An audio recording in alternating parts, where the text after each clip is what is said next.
মাঝি আর একটু দাঁড়াও। বাবা, আমার জন্মদাতা বাবা, তার মনস্তাবের তীব্র জ্বালাই তার মুখ থেকে যে মর্ম ছেড়া অভিশাপের বাণী বেরিয়ে এসেছিল, তার ফলটা আমাকে হাতে হাতে নিয়ে যেতে দাও। দাঁড়াও। খোকা বাবু, আবার তুমি উঠে এলে কেন? মাঝি ভাই চলে যাচ্ছে, একটু দাঁড়াতে বল না। আমার গোছ গাছ সব হয়ে গেছে।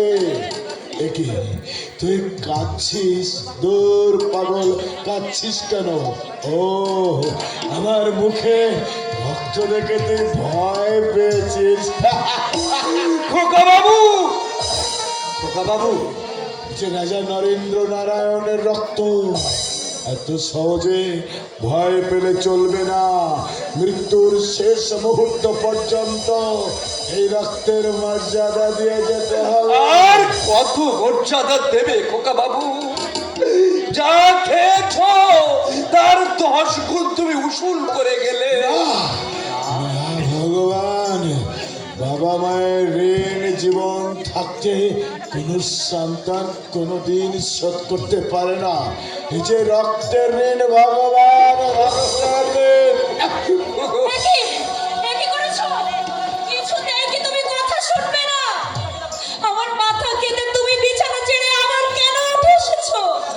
জীবনের আলো আবার নিভে আসছে চন্দ্রা। একটু যাবার আগে পৃথিবীর রূপটা ভালো করে দেখে যেতে চাই।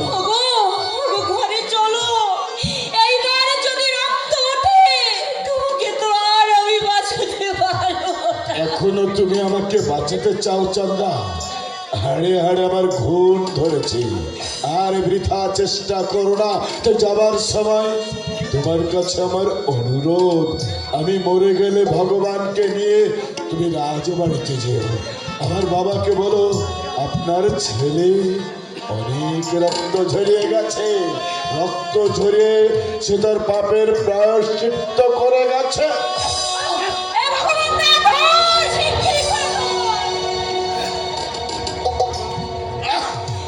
চন্দ্রা, আমার খোকাকে তুমি বলো তোর ভিখারি বাবা মরে গেছে। তোর ভিখারি বাবাকে তুই ক্ষমা করে দিস। আর তোমাকে আর কি বলবো চন্দ্রা, সেদিন লগ্নভ্রষ্টার হাত থেকে রক্ষা করে তোমাকে স্ত্রীর মর্যাদা দিয়ে রাজবাড়িতে নিয়ে গিয়েছিলাম, কিন্তু রাজবাড়িতে তোমার ঠাই পাইনি। আমার সঙ্গে তোমাকে বেরিয়ে আসতে হয়েছিল রাস্তায়। ভিখারির বউ হয়ে কাটিয়ে দিলে জীবনটা, তাই তুমিও আমাকে ক্ষমা করে দিও। আমি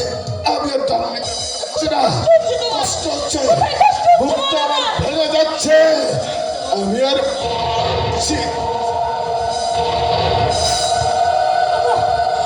কথা বলো না, কথা বলো না, কথা বলো না। কি হলো? কথা বলতে বলতে তুমি থেমে গেলে কেন? কথা বলো। হে ভগবান দা, ওর সমস্ত শরীর ঠান্ডা হয়ে আসছে কেন? ও নিঃশ্বাস পড়ছে না কেন? কথা বলো, কথা বলছো না কেন? কথা বলছো না কেন?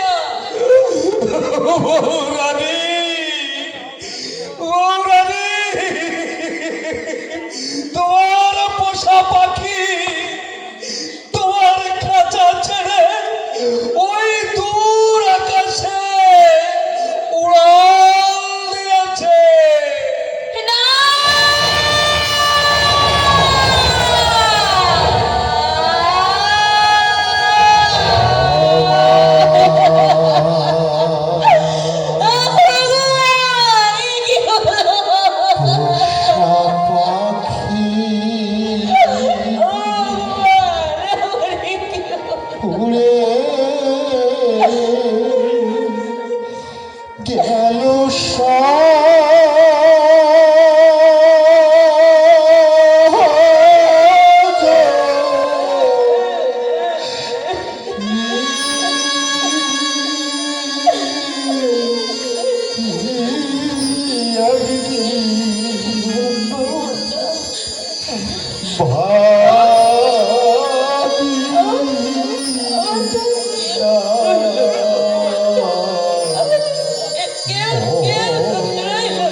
পোষা পাখি আমার খোকার তো বাবা বলার মতো কি কেন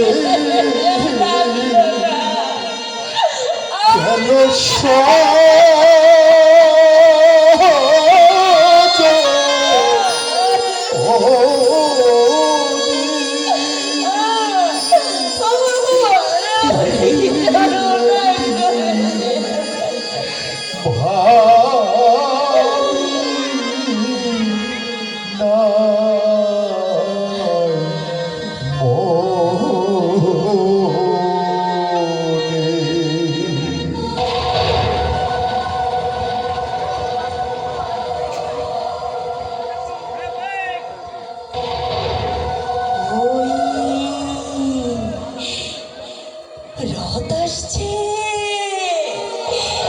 পুষ্পরথ। হে ভগবান না, ওই দেখ না, ওই দেখ রথ আসছে, পুষ্পরথ। ওই রথে চড়ে আমার স্বামী, ওই রথে চড়ে আমার স্বামী স্বর্গে যাবে। ওই রথে চড়ে আমার স্বামী স্বর্গে যাবে। দেরি করো না, এসো এসো, তোমরা সবাই এসো। চিতা জ্বলবে গো, চিতা জ্বলবে, এই ভিক্ষুকের চিতা। সেই রক্তরাঙা চিতার আগুনে তোমরা সবাই দেখতে পাবে আমার হাতের শাখা ভেঙে যাচ্ছে, আমার কপালের সিঁদুর মুছে যাচ্ছে। ওই কনকপুরের রাজপুত্রবধূ আজ বিধবার সাথে রাস্তায় রাস্তায় ভিক্ষা করছে। দেরি করো না, তোমরা কেউ দেরি করো না। স্বামীকে চিতায় তুলে দিয়ে আমাকে আবার রাজবাড়িতে যেতে হবে। রাজবাড়িতে যাবে? যাব না,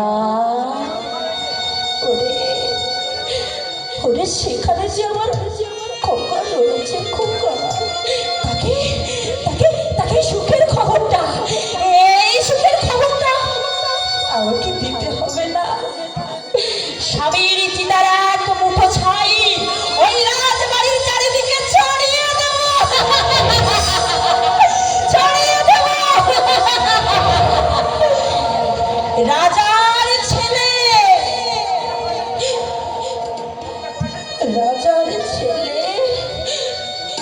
আজ একটা পয়সার জন্য, এক মুঠো ভাতের জন্য দিনের পর দিন না খেয়ে শুকিয়ে কুঁকড়ে মরে গেছে। এই ইতিহাস রাজাকে শোনাতে হবে না। এসো, তোমরা সবাই এসো, দেরি করো না। চিতা জ্বলবে গো, চিতা জ্বলবে, তোমরা সবাই এসো।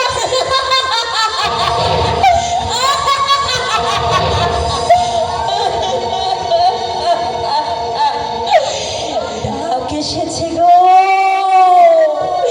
ডাক এসেছে, চিতার ডাক, ওই রথের ডাক, এই রক্তের ডাক।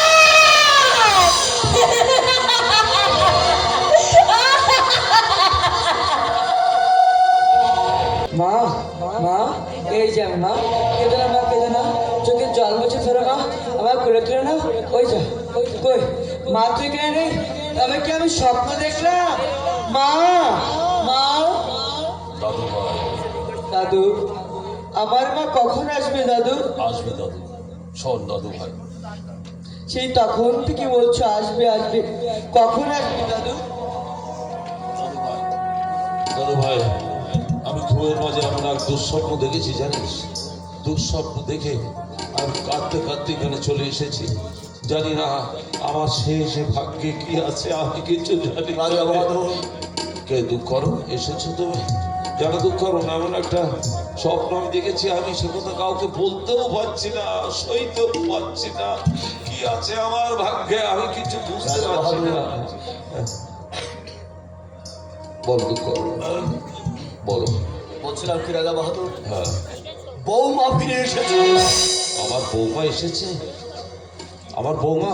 হ্যাঁ রাজা সত্যি বাহাদুর। বলছো তো? একদম সত্যি কথা বলছি রাজা বাহাদুর, কিন্তু যে পরিবেশে বৌমা ফিরে এসেছে তা দেখলে আপনি সহ্য করতে পারবেন না। আমার বৌমাকে দেখে আমি সহ্য করতে পারবো না। না রাজা বাহাদুর, তাই বলছি আপনি চোখ ঢাকুন রাজা বাহাদুর, আপনি চোখ ঢাকুন। ঢাকবো?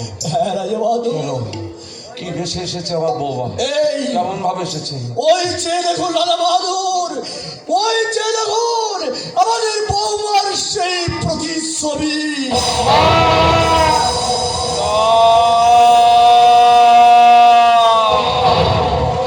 কি মূর্তি দুঃখর, কি মূর্তি! এ মূর্তি তো আপনারই সৃষ্টি। আবার সৃষ্টি নয়, একটা অনাথা গরিবের মেয়ে, মনে ছিল তার কত আশা, জীবনের প্রথম খেলা ঘরে তৈরি করবে সে সোনার সংসার, সাজাবে মনের মতো করে। কিন্তু কে কে ভেঙে দিয়েছে তার সেই স্বাদের সংসার? কে ভেঙে দিয়েছে তার সেই খেলা ঘরের স্বপ্ন? সে আপনি। আমি? হ্যাঁ, আপনি আপনি আপনি। বলুন বলুন, কি আমাদের অন্যায় ছিল, কি আমাদের অপরাধ ছিল? আপনার রক্তে গড়া সন্তান, আপনার রক্তে গড়া সন্তান, যে আপনার মুখের দিকে তাকিয়ে কোনোদিনও একটা কথা বলতে সাহস করেনি। ঘুমের ঘরে যে বাবা বাবা বলে কেঁদে উঠেছে, আপনার সেই সন্তান যদি একটা অনাথ গরিবের মেয়েকে তার চরম সর্বনাশ থেকে উদ্ধার করেই থাকে, সে কি তার অন্যায়? এর জন্যই কি আপনার এই মহত্বের দরবারে সে অপরাধী? বলুন, বলুন, উত্তর দিন। করো রাজা বাহাদুর, ভেঙে গেল আমার বুকটা, বুঝি সত্যি আর ভেঙে গেল। নিয়ে যাও ওকে, আমার সামনে থেকে নিয়ে যাও। আমি আর সহ্য করতে পারছি না, সইতে পারছি না আমি।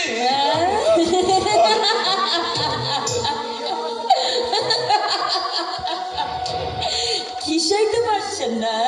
কি সইতে পারছেন না? আপনার পুত্রের মৃত্যু, নাকি আপনার পুত্র বধূর বৈধব্য, নাকি আপনার নিজের দম্ভের অপমান? আপনার আপনার গেছে পুত্র, আর আমার আমার আমার তো গেছে স্বামী। পুত্র সুখের জ্বালা আপনি ঢাকতে পারবেন আরে আভিজাত্য দিয়ে, কিন্তু আমি আমি কি দিয়ে নেভাবো? আমি কি দিয়ে নেভাবো আমার এই বুকের আগুন? বলার কি দিয়ে নেভাবো? তুমি শান্ত হও বৌমনি, তুমি শান্ত হও। কি করে আমি শান্ত হব দেওয়ান কাকা? কি করে শান্ত হব? এই দেখুন না, এই দেখুন, এই যে দেখুন, এই দেখুন, এখনো যে আমার কপাল থেকে সিঁদুরের দাগ মুছে যায়নি কাকা। এখনো যে ওই চিতার আগুন দাও দাও দাও করে জ্বলছে। তাহলে তাহলে আমি আমার বুকের আগুন, আমি আমার বুকের আগুন কি করে নেভাবো? ভুল করেছি, এই হতভাগী আমার জীবনের খাতায় মস্ত বড় একটা ভুল হয়ে গেছে রে। আর সেই ভুলের প্রায়শ্চিত্ত করতে আজ আপনার ছেলে, আজ আপনার ছেলে না খেতে পেয়ে দিনের পর দিন শুকিয়ে কুকড়ে মরে গেছে। চুপ কর ভাষাদি, এই তুই চুপ কর। এই মা আরে আর কত আঘাত দিবি বল, আর কত আঘাত দিবি বল আমার এই ভাঙা বুকে।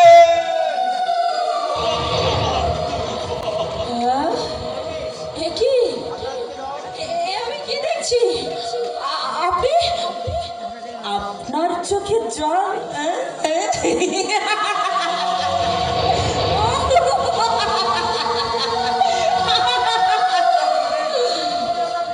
আভিজাত্য গর্ভী রাজা আপনি, যে মৃত্যুর মতো করাল নিষ্ঠুর মমতাহীন আপনি, সেই আপনি আজ আজ আপনার চোখে জল।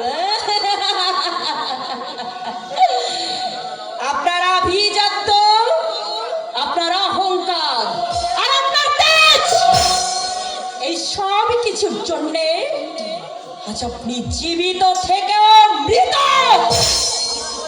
দেখুন, আপনারা সবাই ভালো করে তাকিয়ে দেখুন, সেই আভিজাত্য গর্ভী রাজা, যে মৃত্যুর মতো করাল নিষ্ঠুর মমতাহীন, আজ দেখুন সবাই সেই মৃত্যুর চোখে জল।